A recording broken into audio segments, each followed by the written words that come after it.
అందరికీ హాయ్ అండి. ఈరోజు సఖీ వంటగదిలో ఇలా పాతకాలం వంట అండి. చేయటం చాలా సింపుల్ కానీ రుచి మాత్రం అద్భుతంగా ఉంటుందండి. ఈ రుచి ఒక్కసారి చూసారంటే ఎప్పుడు వదలరు. ఎక్కువగా ఇది ఇంట్లో చేసుకుంటారు. అంత రుచిగా ఉంటుంది. ఒకసారి ట్రై చేయండి.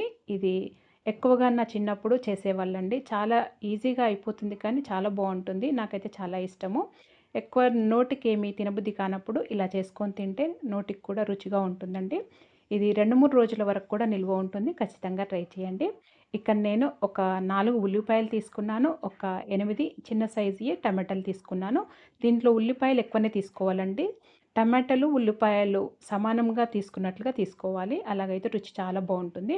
ఇప్పుడు పొయ్యి పైన ఒక కడాయి పెట్టుకొని మందపాటిది ఈ ఉల్లిపాయలని ఇలా పొడవుగా కట్ చేసుకోవాలండి. కొద్దిగా పెద్దగానే కట్ చేసుకోవాలి. చిన్నగా కాకుండా ఇలా పెద్దగా నేను చూపించిన విధంగా కట్ చేసుకోండి. కట్ చేసుకొని వేసుకొని ఇలా మూత పెట్టేసి మగ్గనియ్యాలి.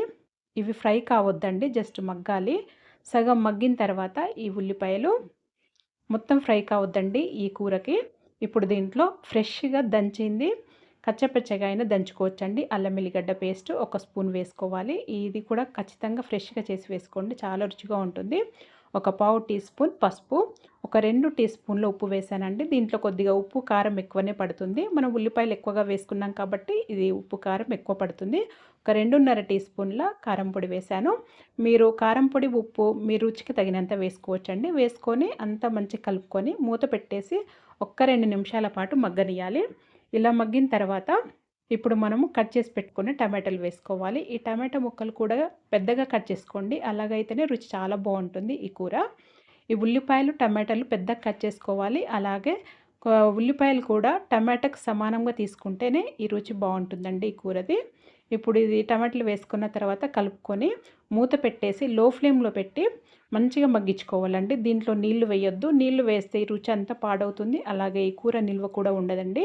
నీళ్లు వేయకుండా ఇలా మధ్య మధ్యలో కలుపుకుంటూ ఇలా మంచిగా మగ్గించుకోవాలి. ఇలా ఉడికించుకోవాలి చూడండి. ఇలా ఉడికితే చాలండి. ఆ ఉల్లిపాయలు ఆ టమాటాలలో మంచిగా మగ్గి చాలా రుచిగా ఉంటాయి. అలా ముక్కలు ముక్కలుగా తగులుతూ చాలా రుచిగా ఉంటాయండి. ఇది కమ్మటి రుచితో మంచి స్మెల్‌తో ఉంటుంది ఈ కూర.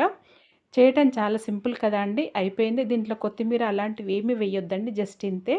ఇలా చేసిన తర్వాత తీసి సర్వ్ చేసేసుకోవటమేనండి. రోటీ, రైసు దేంట్లోకైనా బాగుంటుంది. మామూలుగా ప్రయాణాలలోకి అలా ఎక్కడైనా జర్నీ చేసేటప్పుడు ఇలా చేసుకొని తీసుకెళ్తే కూడా చాలా మంచిది బాగుంటుందండి. నిల్వ ఉంటుంది.